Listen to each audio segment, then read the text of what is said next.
Super NCERT के एक और नई वीडियो में आप सबका स्वागत है। आज की इस वीडियो में हम क्लास 9 इंग्लिश एनसीईआरटी जो कि है हमारा कावेरी बुक, उसका चैप्टर नंबर 1 जो है how I taught my grandmother to read, इस चैप्टर को हम कंप्लीटली डिस्कस करेंगे और देखेंगे कि इस चैप्टर में हमें क्या बोला गया है, क्या समझने को दिया गया है। तो चलिए आज की इस वीडियो को शुरू करें। ये जो रिफ्लेक्ट एंड रिस्पॉन्ड और बाकी क्वेश्चंस हैं, ये हम क्वेश्चन डिस्कशन वाले पार्ट में उस वीडियो में डिस्कस करेंगे। हम सीधा जाएंगे रीडिंग पर मीनिंग। तो उससे पहले एक चीज जान लेना हमारे लिए जरूरी है। ये जो चैप्टर है how I taught my grandmother to read, ये चैप्टर लिखा है हमारे ऑथर सुधा मूर्ति ने, है ना।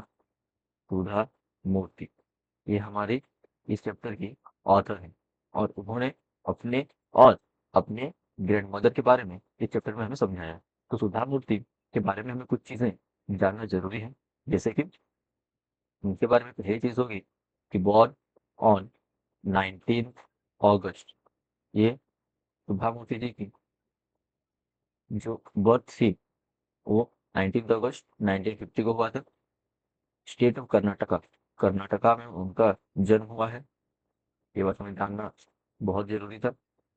और सुधा मूर्ति जी बहुत बड़े इंडियन ऑथर हैं।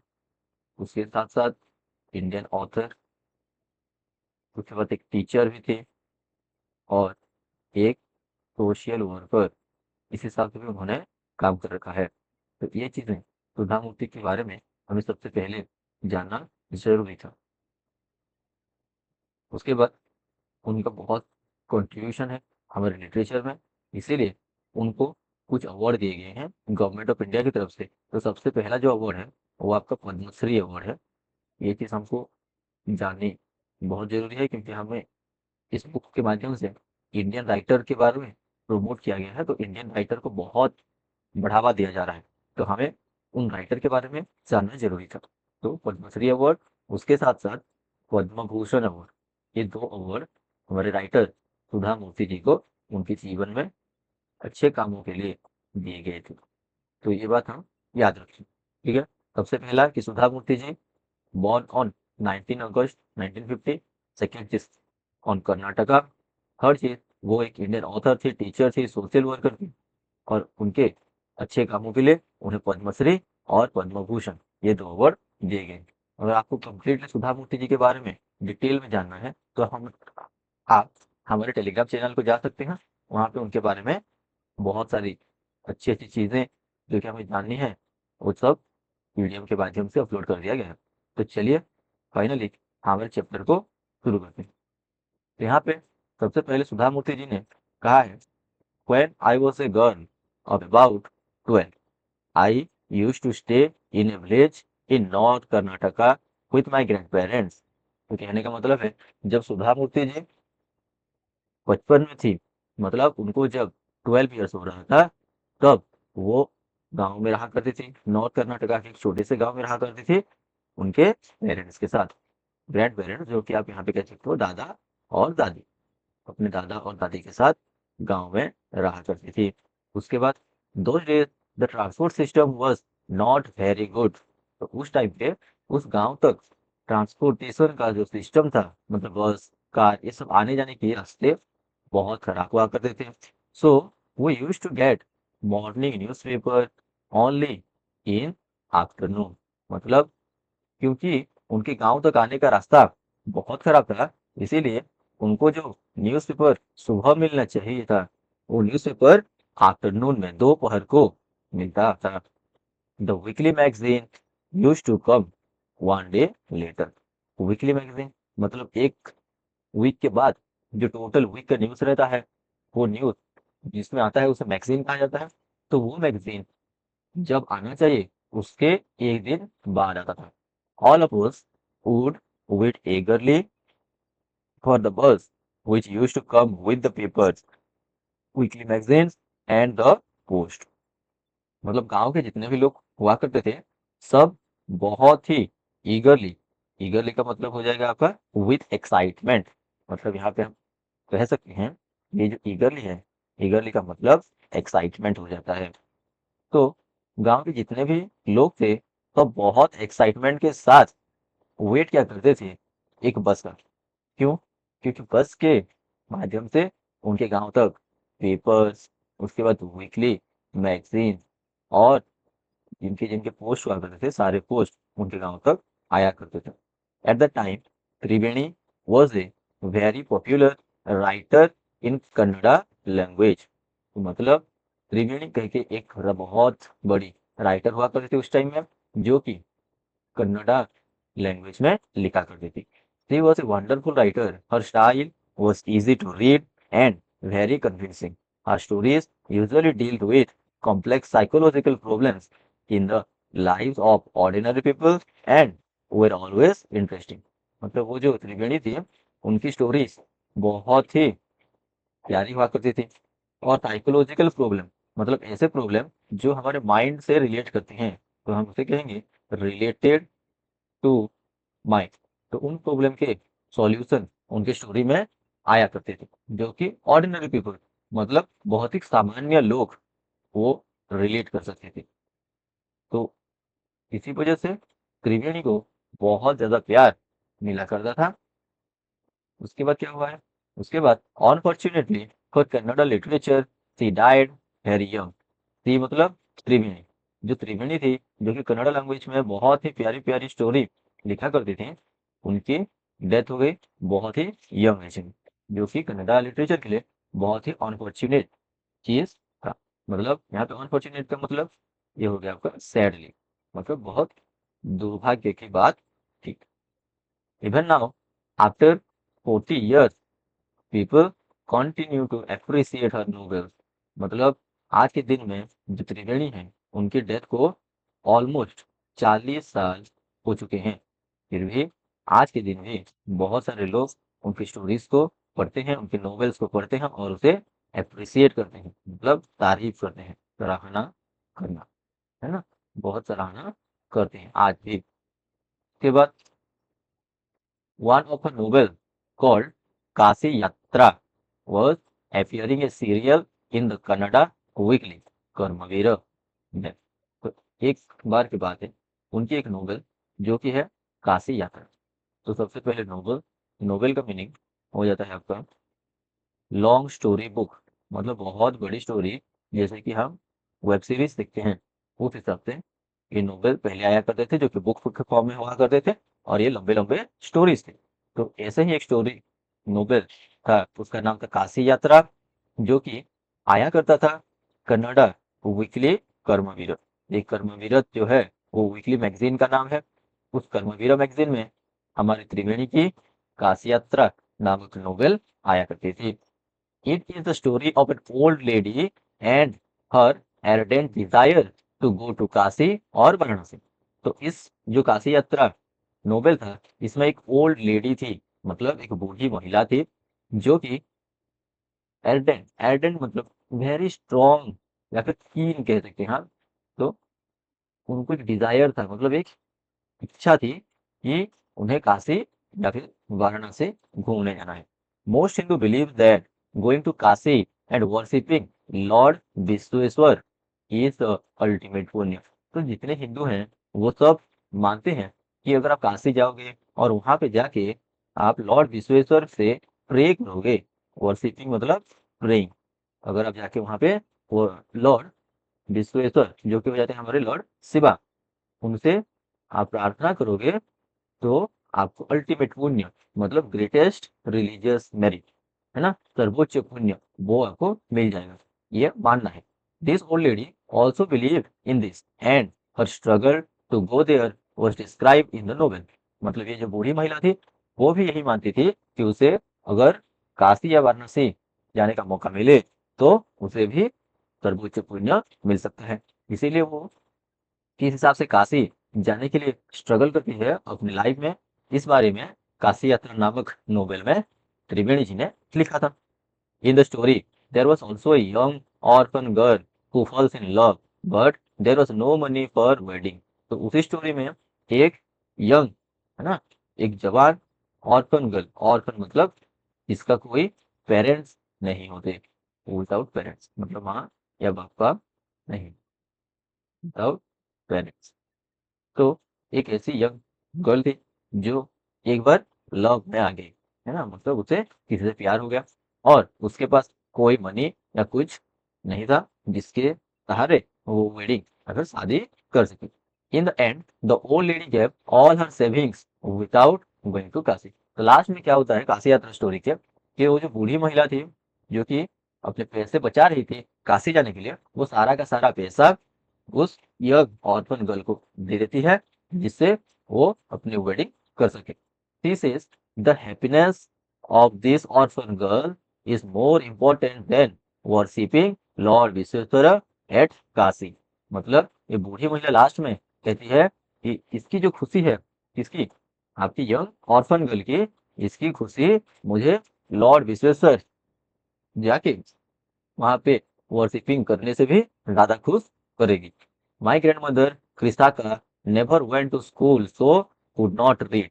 तो यहाँ पे माई ग्रैंड मदर मतलब यहाँ पे हमारी सुधा मूर्ति जी की बात अब हो गई है ना। सुधा मूर्ति जी जो थी उनकी ग्रैंड मदर, उनकी दादी, उनका नाम था क्रिस्टाका। तो वो कभी भी स्कूल नहीं गई थी, इसीलिए उन्हें पढ़ना लिखना नहीं आता। Every Wednesday the magazine would come and I would read the next episode to the story to her. मतलब हर बुधवार को, वेडनेसडे को, वो जो मैगजीन था काशी यात्रा, वो मैगजीन आया करता था और सुधा मूर्ति जी उस मैगजीन को पढ़ के अपनी दादी को सुनाया करती थी। During that time she would forget all her work and listen with the greatest concentration. मतलब जब सुधा मूर्ति जी स्टोरी पढ़ के सुनाती थी तो दादी अपने सारे काम भूल जाती के सीधा सीधा सुधा मूर्ति जी से सारी की सारी स्टोरी एक बार में सुन लेती थी। Later she would repeat the entire text by heart. और इतने ध्यान से वो सुना करती थी कि वो बाद में पूरा का पूरा स्टोरी, है ना, वो एक्सप्लेन कर सकती थी। My grand mother too never went to Kashi. तो मेरी जो ग्रैंड मदर थी मतलब सुधा मूर्ति जी की ग्रैंड मदर, वो भी कभी काशी नहीं गई। And she identified herself with the novels protagonist. तो नोवेल में जो प्रोटैगोनिस्ट थे, प्रोटैगोनिस्ट किसे कहेंगे, मेन कैरेक्टर जो कि थी ओल्ड लेडी, उनके साथ सुधा मूर्ति जी की दादी अपने आप को रिलेट कर सकती थी क्योंकि वो भी काशी जाना चाहती थी और नोबेल वाली ओल्ड लेडी वो भी काशी जाना चाहती थी। So more than anybody else she was the one most interested knowing what happened next in the story and used to insist that I read the serial out to her। तो सबसे ज्यादा excited रहती थी सुधा मूर्ति जी की grand mother story में आगे क्या हुआ इस चीज को जानने के लिए। उसके बाद after hearing what happened next in Kashi yatra she would join her friends at the temple courtyard. उसके बाद जब वो स्टोरी सुन लेती थी सुधा मूर्ति जी की दादी, स्टोरी सुनने के बाद वो अपने फ्रेंड्स के साथ ज्वाइन कर जाती थी, मतलब मिलती थी इन द टेम्पल कोर्टयार्ड। मतलब टेम्पल के बाहर जो खुला एरिया होता है उसे कोर्टयार्ड कहा जाता है। तो वहां पे जाके वो लोग मिलते थे और फिर क्या करते थे, वो वहां पे जाते थे, मिलते थे और वो जो स्टोरी में हुआ, जो जो चीजें स्टोरी में होगी आगे, उन सब चीजों के बारे में डिस्कस किया करते थे। ठीक है। उसके बाद क्या दिया गया, उसके बाद बोला गया where we children would also gather to play hide and seek. तो वहां पे उस मंदिर को के कोर्टयार्ड में बच्चे भी मिलते थे। क्यों मिलते थे, क्योंकि उन्हें खेलना होता था हाइड एंड सीक। उसके बाद नेक्स्ट में उसके बाद कहा गया she would discuss the latest episode with her friends. At the time, I never understood why there was so much of debate about the story। तो सारे दोस्त मिलके उस नोवेल के बारे में, नेक्स्ट एपिसोड के बारे में, लेटेस्ट एपिसोड के बारे में बहुत डिस्कशन किया जाता था। तो सुधा मूर्ति बच्ची थी 12 साल की, तो वो समझ नहीं पाते थे कि इतना डिस्कशन उस स्टोरी के बारे में क्यों किया जा रहा है। Once I went for a wedding with my cousins to the neighboring village. In those days, a wedding was a great event. We children enjoy ourselves thoroughly. We would eat and play endlessly, savoring the freedom because all the elders were busy। तो क्या हुआ, एक बार की बात है, सुधा मूर्ति जी अपने cousins के साथ एक नियर बाय विलेज, मतलब उनके गांव के पास एक और गांव था, वहां पे वो लोग चले गए एक वेडिंग के लिए, एक शादी के लिए। और उन दिनों वो जो वेडिंग हुआ करता था एक बहुत बड़ा इवेंट हुआ करता था बच्चों के लिए, क्योंकि वहाँ पे बच्चों को कोई रोक टोक नहीं था। वो लोग आराम से जो चाहते थे वो खाते थे, पीते थे, खेलते थे, घूमते थे। वहां पर वेडिंग पर गए थे, but ended off staying for a week. तो बट वहां पे जाने के बाद उनको क्या हुआ, एक हफ्ते सुधा मूर्ति जी को रहना पड़ गया। When I came back to the my village, I saw my grandmother in tears। तो जब सुधा मूर्ति जी 2 दिन का बोल के एक हफ्ते के बाद उनके गांव पर वापस आए तो उन्होंने देखा कि उनके ग्रैंडमदर की आंखों में टीयर्स हैं, आंसू हैं। I was surprise for I had never seen her cry even in the most difficult situation. What had happened, I was worried. तो एक्चुअली यहाँ पे सुधा मूर्ति जी ने बचपन से कभी भी अपने ग्रैंडमदर को टीयर्स में नहीं देखा था। टीयर्स मतलब आंसू, तो आंसू में उन्होंने कभी भी नहीं देखा था। तो बट इस टाइम जब वो वेडिंग से वापस आई तो उन्होंने देखा कि ग्रैंडमदर की आंखों में आंसू हैं। इस चीज से वो बहुत सरप्राइज हो गई और उन्होंने सोचा कि क्या ही हुआ होगा जिस वजह से वो इतनी चिंतित हैं, इतनी दुखी हैं। अब्बा, is everything all right, are you okay. तो उसके बाद सुधा मूर्ति जी ने अपने ग्रैंड मदर से पूछा कि क्या हुआ, बात क्या है, क्या सब कुछ ठीक है। तो आई यूज टू कॉल हर अब्बा, मतलब अपने जो ग्रैंड मदर थी उनको सुधा मूर्ति जी अब्बा कह के बुलाती थी, which means mother in Kannada, spoken in north Karnataka. मतलब अब्बा जो वो बुलाती थी उसका जो मतलब है वो था मदर, है ना, माँ को अब्बा करके बुलाया करती थी और सुधा मूर्ति जी अपने ग्रैंड मदर को अब्बा ही बोलती थी। तो उन्होंने पूछा कि क्या हुआ है। She noted but did not reply. I did not understand and forgot about it. In the night after dinner, we were sleeping in the open terrace of our house। तो उसके बाद सुधा मूर्ति जी ने उस चीज पर ध्यान नहीं दिया और उन्होंने वो चीज भूल गई। उसके बाद डिनर के बाद सब आके टेरेस पर सो गए। टेरेस मतलब रूफ ऑफ ए हाउस, मतलब हमारी जो छत होती है, छत, उसे टेरेस कहा जाता है। तो वहां पे आके सब सो गए। It was a summer night, तो उस टाइम पे समर सीजन चल रहा था। And there was full of moon. Aba came and sat next to me, he affectionate hands touched my forehead। I realized she wanted to speak। I asked her what is the matter। तो उसके बाद अब्बा जो grandmother थी वो आई और सुधा मूर्ति जी के पास बैठ गई। पास बैठकर उन्होंने सुधा मूर्ति जी के फोरहेड को छुआ, मतलब सिर को छुआ। और इस टाइम पे सुधा मूर्ति जी को रियलाइज हो गया था कि ग्रैंडमदर उनसे कुछ बात करना चाहती थी। ठीक है, यहाँ पे आप पिक्चर देख सकते हो किस तरीके से दादी आई हैं, बैठी हैं और सुधा मूर्ति जी को कुछ बोल रही हैं। When I was a young girl, I lost my mother। There was nobody to look after and guide me। My father was a busy man and got married again। तो क्या हुआ था, ये हमारी ग्रैंड मदर वो कह रही हैं, उन्होंने बोला है कि जब मैं एक छोटी बच्ची थी तो मैंने अपनी माता को खो दिया, मतलब उनकी माता की डेथ हो गई थी। There was nobody to look after and guide me. तो कह रही हैं कि मेरी माँ के जाने के बाद और कोई ऐसा था नहीं जो मुझे गाइड कर सके, को बता सके। उनके जो पापा थे, माई फादर मतलब ग्रैंड मदर के पापा, वो एक बिजी मैन हुआ करते थे। एंड उन्होंने ग्रैंड मदर के मैरिज कराने के साथ साथ खुद भी एक और बार शादी कर ली।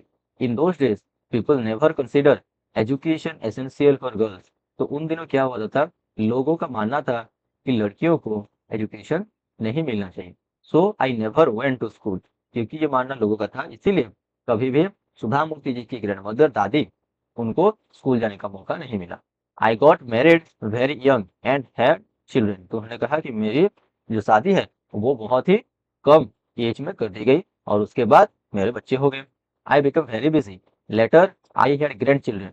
और पहले तो मेरे बच्चे हुए, उसके बाद मैं लाइफ में इतनी बिजी हो गई कि थोड़े दिनों बाद ही मेरे ग्रैंड चिल्ड्रन मेरे आंखों के सामने आ गए।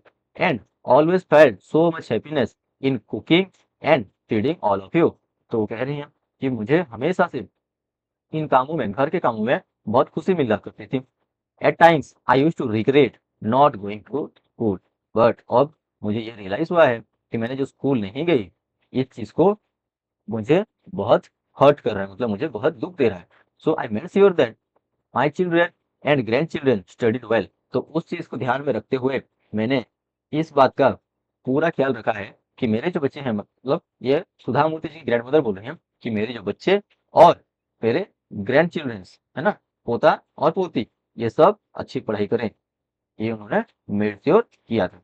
ये इसी के साथ हमारा पार्ट 1 कंप्लीट होता है, और हम जो नेक्स्ट वीडियो आएगा उस वीडियो में पार्ट 2 में डिस्कस करेंगे कि एक्चुअली ग्रैंड मदर के साथ क्या हुआ था, क्यों वो पढ़ाई नहीं कर पाई थी और दुखी क्यों थी। इन सब चीज़ों के क्वेश्चन हमें अगले पार्ट में मिलेगा। सो आप अगले पार्ट का वेट करिए, अगला पार्ट कल की वीडियो में आ जाएगा, और इसी के साथ साथ हम इस चैप्टर को पूरा कंप्लीट कर लेंगे। तो पार्ट 1 को आप कंप्लीट वॉच कीजिए, और आपको वीडियो अगर पसंद आया तो चैनल को जरूर से सब्सक्राइब करिए, वीडियो को लाइक करिए और अपने दोस्तों के साथ शेयर करिए, और कमेंट सेक्शन में बताइए कि आपको कौन सी चीज़ें, कौन सा सब्जेक्ट और चाहिए, हम वो सब्जेक्ट को कवर करने के लिए कोशिश करेंगे। Thank you for watching the video.